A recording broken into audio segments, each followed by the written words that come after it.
Salam əziz şagirdlər. Bugünkü dərsimiz mətn üzrə iş olacaq. Gəlin dərsin planı ilə tanış olaq. Dərsin planı motivasiya mərhələsindən, tədqiqat sualından və mətnin məzmunundan ibarətdir. Gəlin belə bir suala cavab verək. Şagirdlər, insanı dünyada əbədi yaşar edən nədir? Bu sual ətrafında fikirləriniz müxtəlif ola bilər. Hər bir insanın müxtəlif məqsədləri, hədəfləri, amalları var ki, onlar insanı dünyada əbədi yaşar edə bilər. Adını tarixə yazdırmış insanların öz milləti üçün nə kimi faydası var? Hər bir vətəndaş öz ölkəsini, millətini, harda olmasından asılı olmayaraq hər zaman öz millətin adını yüksəklərdə tutmalıdır. Bugünkü dərsimiz Sənət dünyasına səyahət adlı bir dialoq olacaq. Gəlin dialoqda nələrin öz əksini tapdığını şahid olaq. İki şagird arasında dialoq. Artıq dərs ilinin sona çatdığı bildirilir. Dostlar, yay tətilini necə keçirəcəkləri, hansı işlər görəcəkləri barədə düşünürdülər.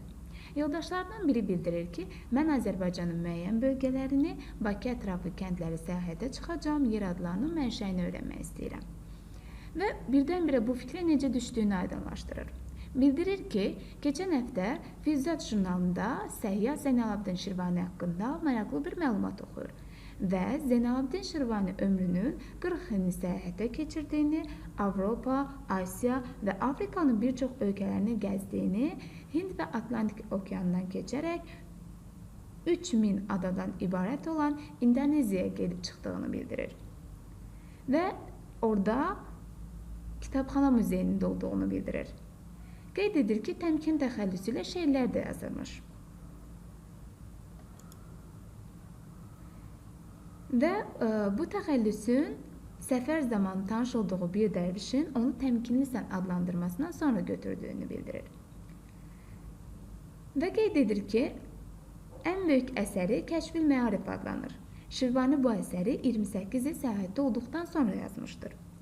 Abbasqulu Ağa Bakıxanov onu Riyazü's Səyahə əsərini faydalar xəzinəsi adlandırmışdır. Kitabın ən maraqlı cəhətlərindən biri isə yer kürəsindən bəhs etməsi, dünya ölkələrinin 7 iqlim üzrə bölünməsi sxeminin verilməsidir. Və yoldaşından soruşur ki, bəs sən yay tətilində nə edəcəksən?